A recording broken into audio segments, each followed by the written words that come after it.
In December, the world lost a great leader, a humanitarian that changed the hearts of men and the course of history. I'll talk with a noted law professor and author about the impact of the late Nelson Mandela and how his lessons can be applied right here in the U.S. All this and more today on Time.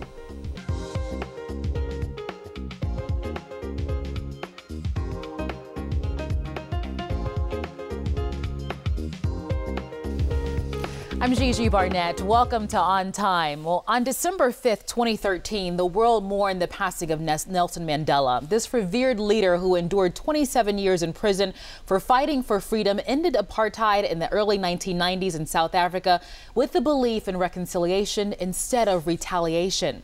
One person who was a witness to this historic time was F. Michael Higginbotham. He is the Wilson H. Elkins Professor of Law and former interim dean of the University of Baltimore School of Law and the author of Ghosts of Jim Crow. Welcome back, Mr. Higginbotham. Thank you. Good to be here. I was asking you earlier about Nelson Mandela, and you said you never got the opportunity to meet him, but you were telling me that you had been in rooms that he had entered. What an amazing man, incredible life he had. But I was in South Africa in 1994 when Mandela was running for president, and I had an opportunity to see him in large crowds, not in small rooms, but in large crowds campaigning, and the electrifying force that he had just by showing up somewhere, which was just incredible.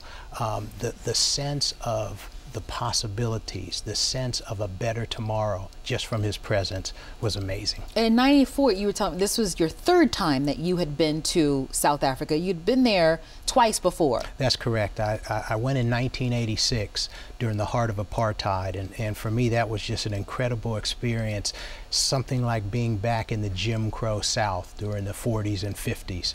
And you had separate bus lines, you had stores that blacks could not go into, you had separate housing areas and tremendous discrimination.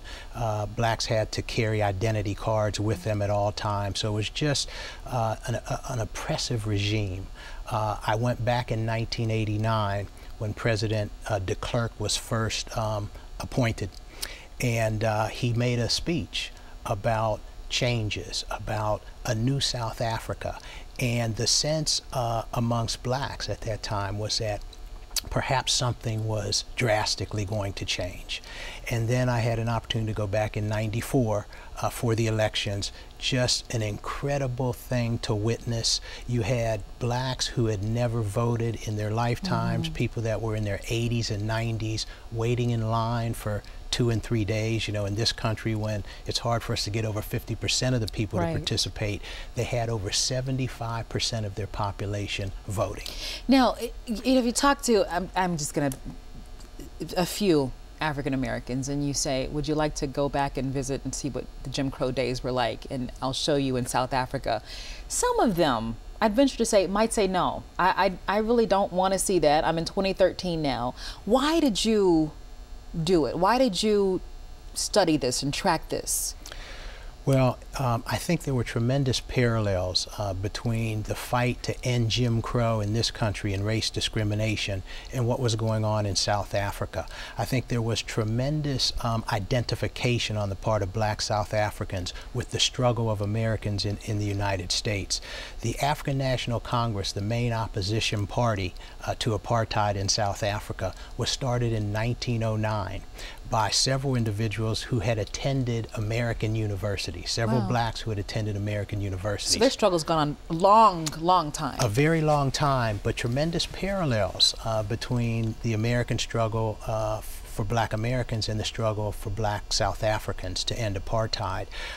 One of the things that to me was an amazing similarity was Nelson Mandela's being an attorney, and of course the struggle that Thurgood Marshall entered into through the legal system to bring down Jim Crow. So you had tremendous parallels between Mandela's legal involvement, his starting a law firm, and folks used to say in the South during Jim Crow that they would whisper that Thurgood Marshall was coming into town and maybe something would happen. they would also do that in South Africa by saying, I'm going to tell, Nelson Mandela or Oliver Tambo, his legal partner, that you're discriminating against me under the apartheid laws, and that's wrong. So he had very similar feelings, I think, amongst the black population in South Africa, that something could be done because Mandela was empowered. Every movement needs a leader. Why do you think fate, destiny, whatever it is you want to call it, chose Mandela for that particular moment? An incredible life, but I think that it was never the inevitable that would happen, that Mandela would become such an international hero.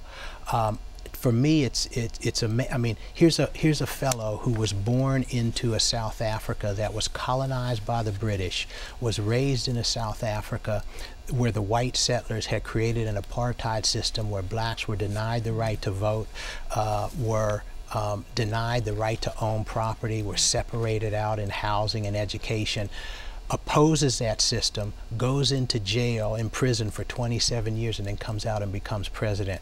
So it was not inevitable. It's amazing to me that, one, he was able to survive his opposition to apartheid. He was not killed or murdered in some of his sabotage attempts. He survived in prison. 27 years. 27 years. Contracted tuberculosis and other things in prison, but was able to survive that as well, and then was not assassinated while he was campaigning for the presidency. This was a tremendously violent time. You had an individual named Chris Hani, who was the head of the South African Communist Party, who was murdered during the election. And Mandela went on national television. It was perhaps the most critical time in South Africa's history. It was about to explode, where tremendous violence was going to occur between all parties involved. Mandela went on TV and said, "This is not the time for revenge. Peace is the only way for a future South Africa." And he was able to reduce the violence. There was a lot of backlash to that, though, right? There was backlash, but that is the amazing aspect of Mandela, his leadership. Not only did he lead from example, but he also led folks to the right position. What he believed in terms of the strength of his position, his conviction, his dedication, really carried him throughout his life and made him, I think, the great leader that he became. You were talking about the many aspects of him, because I was telling you that I was listening to some of the broadcasts during his memorial service, and he had been compared to Martin Luther King and Mother Teresa, Gandhi, you name it. You were saying he was all that and more. A man for all seasons, in my view, because if you look at what he did, he was a military leader, he was a legal leader, he was a diplomat, he was a peacemaker. He did all of these things in his life. So his life was an evolution. He began, of course, when his group was outlawed, the African National Congress, and the president of the African National Congress, when he was a youth leader, was a guy named Albert Lutuli, who in 1960 wins the Nobel Peace Prize because the ANC was committed to nonviolence. The South African government in 1960 outlaws the ANC and kills 60 innocent protesters. As a result of that, Mandela says peace can no longer be the way. So he evolved to say that we need to now take a different tactic, a different strategy. That's when he began to adopt violence, a violent response to the South African government's violence, and was committed to sabotage of certain installations in South Africa. Then, when he goes to prison, he comes out, he begins to negotiate in the late 1980s, and he's offered his conditional release in 1985. This is a real test of his leadership, because he said, look, I love freedom more than anybody, but my freedom cannot be separated from the people's freedom. And the people of South Africa are not free. And until apartheid is ended, I will not accept a conditional release, because the government wanted him to renounce violence. Really quickly, we're running out of time, but really quickly, what lessons do we take from him? I think there's tremendous lessons to learn from his life. One is the power of an idea. You can lock up a man, but you cannot stop the power of an idea. And that's, I think, what he most powerfully represents. You've done well. Thank you for educating us. My pleasure. Mr. Higginbotham, it was great talking to you. And he is the author, again, of Ghosts of Jim Crow. For more information, go to his website at fmichaelhigginbotham.org.